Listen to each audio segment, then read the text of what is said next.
and welcome to Satluj TV. My name is Layla Gulen. We're honored to welcome back a very special guest, former U.S. Congressman Trent Franks. Congressman Franks served in the U.S. House of Representatives for more than a decade, representing Arizona's 8th District. During his time in Congress, he was a member of the House Armed Services Committee and the House Judiciary Committee, where he focused on national security, constitutional issues, and international affairs. Congressman, you bring a valuable perspective to today's conversation on geopolitical influence, economic strategy, and the ever-evolving role of intelligence agencies in the 21st century. So thank you so much for being here. Well, I appreciate being with you, Layla. You always present a very compelling interview, and I hope that we have something to talk to the people today about. Yes, indeed. Thank you so much. Well, today we wanted to unpack alleged covert operations of India's research and analysis wing known as RAW within the United States and its purported aims to countering America's influence. And among such challenges include capitalism, the de-dollarization of the world economy, and other indirect methods of influence. So let's start here. Perhaps you can briefly introduce the concept of intelligence operations and an overview of this country's CIA's history of intervention abroad. Well, sometimes in Congress, we used to joke a little bit that the intelligence community might be a community, but we're not sure how intelligent it is at times, because so often we would find updated information on the media almost as fast as we would find it from the intelligence community, just because of the inertia that is in almost every type of bureaucracy. But the truth is, we just need to use a lot more common sense in our intelligence apparatus, and we should never underestimate the importance of good intelligence. If you have the facts, a lot of times the answers leap out at you, and if you don't have them, there's nothing more dangerous than, it's not so much what you don't know that is so deadly, it's what you do know that turns out not to be true.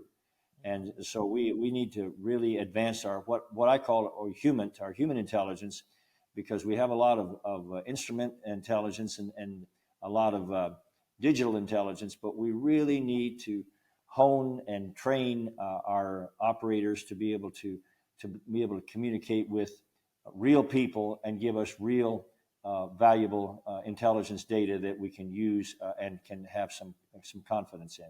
Yeah, indeed. And the world is getting so much more sophisticated at light speed, it would seem, with the advent of artificial intelligence and other online means of interfering with information. I want to dive into India's Foreign Intelligence Agency, RAW, as I had mentioned earlier, and its alleged covert operations inside the U.S. So why might countries feel the need to engage in operations against each other, even as supposed allies? Well, countries like India and even Russia and China, they're not able to compete with America on many fronts, and consequently, they try to work within our system of free speech and free flow of information, and there's nothing wrong with that. There's everything good about having that as a deep principle in America, but sometimes our opponents, sometimes even our friends, try to distort that and to use that in ways that are unfair against us. And I think probably India is kind of the poster child in that regard. They have oftentimes undermined our very institutions, and they've not only looked at some of the peripheral areas, but sometimes the very basic things like capitalism. The truth is, capitalism, as much as it gets a bad rap in the world, someone put it this way, that socialism is the equal distribution of poverty, whereas capitalism may be the unequal distribution of wealth, socialism being the equal distribution of poverty. There's some imperfections in capitalism, there's no question about it. But capitalism and free markets and free enterprise and freedom has dragged more poor people struggling to survive, out of the ditch than any other system known to man. And while it isn't perfect, it's better than anywhere else in the world. You know, we say that America may not be number one, but we're leading number two, whoever that is. And we need to make sure that we don't let countries like India sow seeds of discord. And it, unfortunately, is being somewhat successful. But when they sow seeds of discord among our young people that have never really had the advent of being in the real world, and so they don't really recognize what it takes to create productivity. Someone said that if you're not a liberal by the time you're 20, you have no heart. And if you're not a conservative by the time you're 40, you have no brain. Over time, capitalism prevails, but unfortunately, some of our opponents, and unfortunately, that's also started to really be India, has tried to sow seeds of dissimulation and discord among our younger people especially, and it's unfortunate to say the least. Yeah, indeed. And I do want to get into capitalism and the de-dollarization a bit more in a moment. But, you know, Raw is allegedly running a long-term ideological campaign questioning capitalism in the US with the goal to create public doubt, social debate, and eventually systemic tension. So how can ideological shifts impact a nation's internal stability? Well, Layla, I just have to tell you, I think the ideological bent of our people, our philosophical foundations, are more than anything else the core of who we are as a nation, and dictate what our successes will be almost on any front, whether it's world influence or productivity at home or economic success or military success. The truth is, all of those begin with a philosophical foundation. So I can understand why RAW, some of the foreign intelligence groups would try to play in that field. But it's especially insulting to me when a country that, like America, that's tried to be a friend of the world, has tried to export what success we've had throughout the world, that somehow we're faced with some of our friends trying to undermine us from within. Somebody said, you know, it's not the water on the outside of the ship that sinks it, but it's the water on the inside. So this is an area where we have to pay especially close attention. And I would just call upon India to recognize that unless they have a better idea, unless some of their principles are working better for their people, that perhaps they should not do what they can to undermine ours, because this is something that affects the whole world. Would you say that questioning capitalism is inherently anti-American? Well, there's no question about that in my mind. I mean, capitalism is not unique to America, but it is certainly a central theme of our philosophy: free market, free enterprise. We have, you know, if we could break our Constitution down into three basic principles, and I say this again humbly, but having been the chairman of the Constitution Committee in the Congress, is that we have three basic constitutional rights in America. One is that we have a right to live. We have a right to live in this world, to lay hold on the miracle of life.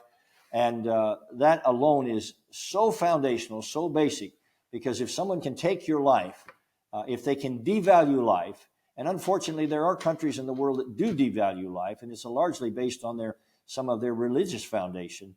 But if we devalue life, then no other rules or no other rights or no other principles have any meaning. So the right to life is the first principle we have. The second one is the right to be free, whether it's in our speech or our ability to move around in the world, our ability not to be imprisoned, our ability to just be free agents in this miracle of life. And then the third principle, the third basic constitutional ideal in America, is the right to property. And in a sense, that is at the very core and the very basis of capitalism. If people have a right to property, then they can take their own property and use it, whether it's money or land or skill or whatever it might be, to use it to produce on their own behalf or the behalf of their families or other people.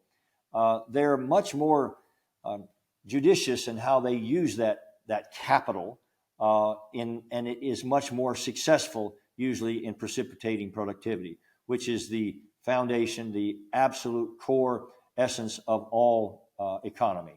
Sometimes we get so fancy with our words. We perpetrate monotonic polysyllabic obfuscation, semantic gymnastics, and verbal circumlocution on people, and they don't really understand what we're talking about when it comes to economics. But fundamentally, economics is about productivity, producing the goods and services that people need and even want. And capitalism has done that better than anywhere else in the world. Absolutely. Do you see any signs in the U.S. today of growing dissatisfaction with capitalism? I absolutely do, especially among our college campuses. There are about 40% of our college kids now are really falling prey to the nonsensical notion of socialism. They think, well, we need to drive prices down. Well, certainly we need to drive prices down, but do we do it by the government just making an edict and say, this is where the prices are going to be? They do that in socialist countries, and it doesn't work very well. It never happens because people in socialist countries, very fundamentally, if I could put it in the most fundamental sense, and I steal these ideas, these are not mine, but very fundamentally, in socialist countries, they pretend to pay their people, so their people pretend to work. And therefore, productivity is just a figment of imagination a lot of times. It's just poorly executed, and it doesn't work out very well. So yes, there's a lot of danger now to our capitalist ideals. But the more we wake up and the more we measure these principles and how they actually work when they're implemented, the more we see that capitalism may not be perfect, but it's better than any other system that mankind has ever devised. And when you say that it's kind of being bred on these college campuses, this idealization of socialization, could it be, do you think this influence could extend externally eventually? Well, I think it already does, Miss Layla. I think the reality is that the left in America now has embraced socialism. I know a lot of people mention Mom Donnie's candidacy in New York for mayor, but this man, the communists are afraid to let him be called a communist because he's too far to the left. The reality is that he has embraced full-on communism, and the left sometimes they're very wise when it comes to verbal engineering and being very careful about the labels, even though that this is their primary strategy to label their opponents. But they don't want to be called communists. But the fact is that this man has embraced wholesale socialism, absolute retail communism, and yet somehow we hold him as a credible candidate that right now, unless some good things happen, or at least some different things, he's on track to be the mayor of one of the most influential cities in the history of the family of man. And it is preposterous beyond words. So yes, the alarm bells are ringing, and the people of the world better wake up, because if we see capitalism disappear in the world, we will see the influence of the United States disappear, and we will see one of the greatest forces for freedom disappear, and that's not good for, again, the family of man. No, indeed. And I think this segues perfectly into my next question. So, wanting to focus on the idea of economic warfare and de-dollarization. So, India's been making a push for alternatives to the dollar, UPI, RuPay, and local currency trade agreements in order to reduce reliance on the US dollar globally and diminish American economic dominance. So, what impact would de-dollarization have on the U.S., both for our economy and global influence?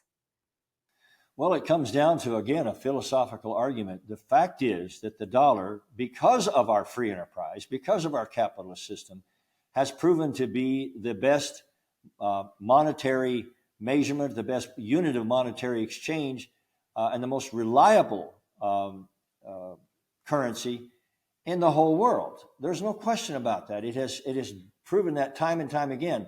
So it's not a matter of making an economic decision to try to de-dollarize the world, as it were.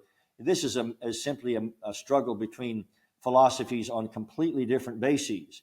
The reality is that the dollar has proven itself to, again, be the most reliable currency. And that's not a small issue, because as we try to perpetrate productivity. One of the most important ways to be able to do that is to be able to have free exchange of goods and services. And people need a medium of exchange. And the dollar has been, again, the most reliable. There are countries, I think I saw a friend the other day that had a $10,000 bill in his pocket, but I think it was from Zimbabwe or something like that. It was worth about 80 cents in our money. So it is important, the unit of currency that we use in the world. And if you measure it on strictly utilitarian reliability bases, the dollar wins out every time. So any effort to de-dollarize this is to really it's an effort to try to diminish America's influence and our philosophical sweep in the world. Yeah, throughout history, we have seen currencies completely collapse and bills littering the streets with absolutely no use or purpose to them. That would be a frightening idea. But do you think promoting local digital payment systems like UPI is an act of economic self-reliance or more of a strategic geopolitical move? Well, I think it is a strategic geopolitical move because once again, what is currency? It's a promise. Somebody once said that gold is real money, the rest is credit, and that's true. But it's who's backing up the credit? What is the underwriting influence of the credit? That's it. The U.S. dollar. One of the reasons it's been so reliable is it's backed up by what we call the full faith and credit of the United States government. It's a belief that the U.S. government guaranteeing the value printed on that dollar or represented by that dollar is underwritten by the government of the United States, and it's been one of the most reliable governments in the world. And that's the bottom line. You know, we have a lot of cryptocurrency and a lot of different digital iterations, but the real question is who's backing that up. And you see unless it's backed up more than just by the fantasy of all of the people involved in it, it's subject to tremendous volatility. If you've watched here recently, there's been a tremendous adjustment in some of the cryptocurrency, and it's not so much the name we put on it, whether we put dollar or whatever. It's what ideology, what government, what philosophy, what proven principles are the ones backing that currency up to maintain its value.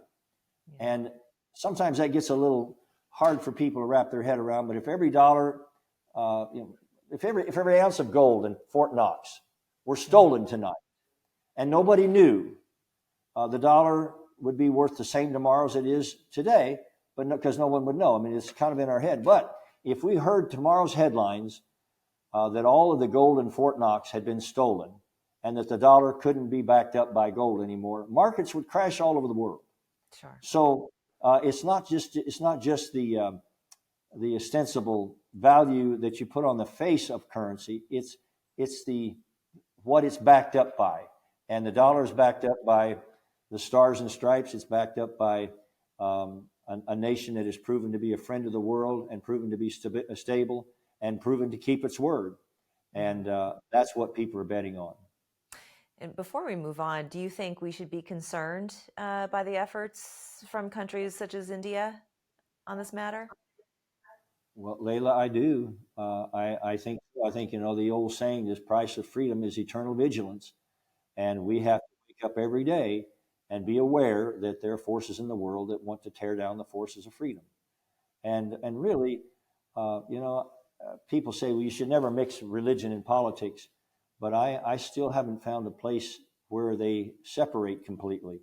The truth is that if we believe that there's a God that made us and that each person is valuable because they are a child of God, then we look at the world completely different, in a different way. We want to see people lay hold on that miracle, to be able to pursue their dreams. That's the whole ideology of the United States, that we hold certain things to be true. We hold certain truths to be self-evident. In other words, that to the reasonable person that they're obvious. And the whole reason for government is to secure the rights of these children of God, wherever they are, whoever they are. And that's our ideology. And that means that we respect people's right to live, we respect their right to be free, and we respect their right to own property and to use it in ways that is conducive to productivity for themselves and for others. Yeah, indeed. Well, now shifting to the Indian diaspora, how much influence does a diaspora typically have in a host country's politics? Well, I mean, obviously that depends upon the ideology of the diaspora, and there's always going to be a big debate about what our policy should be to have people come in and immigrate into America. Um, we have traditionally had this policy that when people would swear allegiance to America, to our principles, to the things that made us who we are, they were welcome to come in and join us on a basis that was right for America, that we had the right to decide who comes in and who comes out, but also the basis on the rationale for them coming in and coming out, and what they believed. We have a right and a responsibility to ascertain what they believe. And that's made America the melting pot of the world, but it's also maintained a basic foundational ideology of the ones the kind that we've been discussing here since the beginning of the program, and that is this idea of life, liberty, and property. And we have sworn allegiances where you don't become a citizen of the United States until you swear allegiance to those principles and to that ideal. So when countries come in with ideals that are very, very different than that, of course, it has an impact. It has an ideological impact. It has an impact on our society. So we have a responsibility to make sure that when people come in, that they do that. Nevertheless, when we have countries that have oftentimes a religious foundation that's different than our Judeo-Christian perspective, then there's going to be some differences, even if they have sworn allegiance to come into the country. So the diasporas of different countries have a big impact on us, and we need to pay attention. Yeah, I mean, we are seeing things like that, Dearborn, Michigan, other places around the country. Do you think it's ethical for a home country to guide or influence its diaspora's political actions abroad? Well, I guess my answer to that is no, it's not ethical, because they came to America with the idea of being part of our country and being part of our ideological foundation, or at least respecting it. And when they come in trying to undermine it, they've sort of come in under false pretenses. And so no, I don't think it's ethical. I think it's not shocking. It shouldn't be something that takes us by surprise. And sometimes America becomes a victim of our own decency. You know, we hold the ideal that in local races, local political races, that people can decide for themselves who they want to send to the higher echelons of government. And we get into an area where a particular diaspora, whether it's Indian or Muslim or whatever it might be, comes in and kind of takes over a particular area. Then they're able to send a guy like Mamdani, I guess, is a good example, because they have that core influence in that local political unit, and then it can be leveraged into a much bigger influence. Yeah, I think that countries should at least respect our ideals of life, liberty, and property. If they'll do that, if they'll say we're going to protect each other, whether it's crime or whether it's someone coming from another country to try to hurt our nation, whether it's national security, we're going to protect our people in society, we're going to protect our cause of freedom, and we're going to protect people's rights to own their own property and to be productive and to have freedom to use their economic strength as they will for the sake of everyone and for their own sake. If people can't hold to those ideals, then they really shouldn't come to America. They should prove to us that their system works better than ours. Yeah.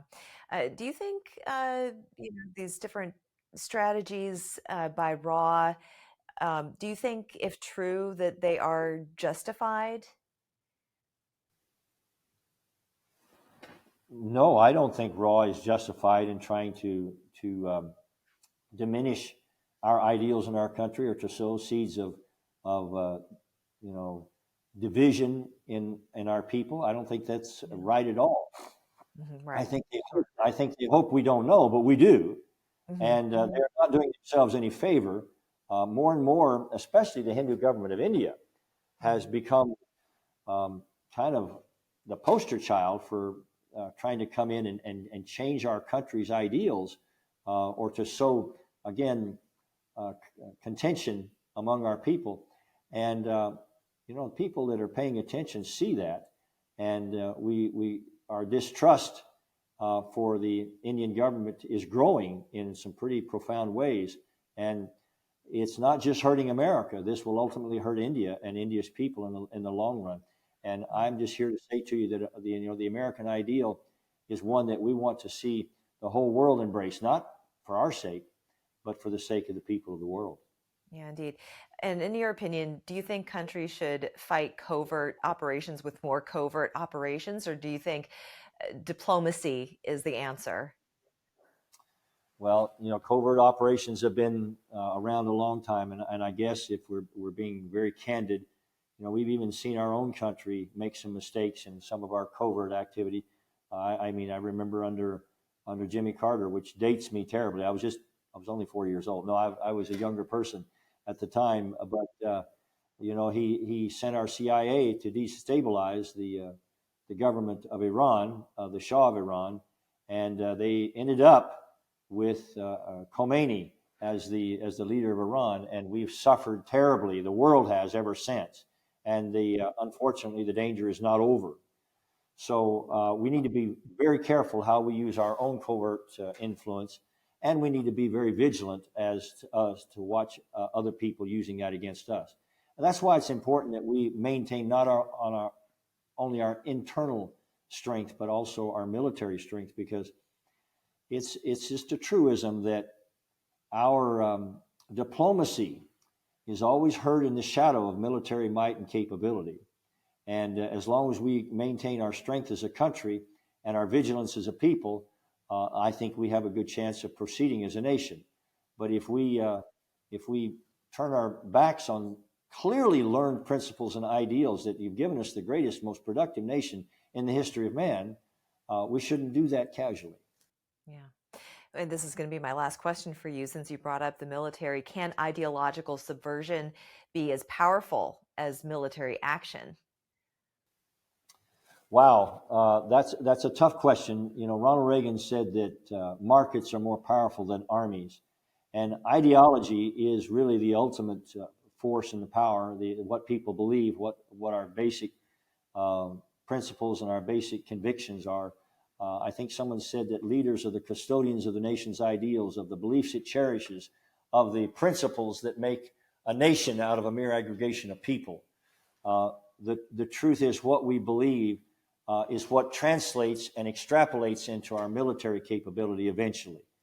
Our country, started out as a little ragtag group of people that loved freedom, and they were willing to walk in snow with bloody feet to try to defend themselves against, at the time, what was the most powerful military force on earth, where an empire the sun never set upon.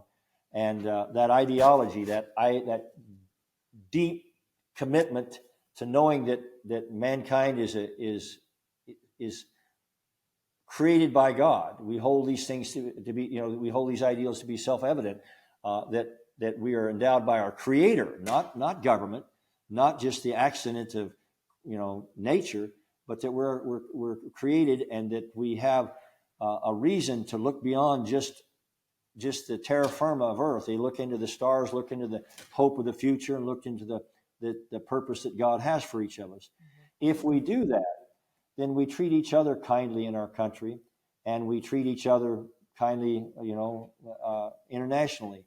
But ultimately, the strength of a nation is not just in its military. Military strength follows ideological adherence to the great and noble principles. And I'm convinced that ultimately we can do things our own way, or we can do things the way our Creator intended. And none of us has a perfect handle on that, but that should be our pursuit, is the pursuit of truth and the ideal that we want human flourishing. We want to make a brotherhood, and that we want to see people live and be free and pursue their dreams.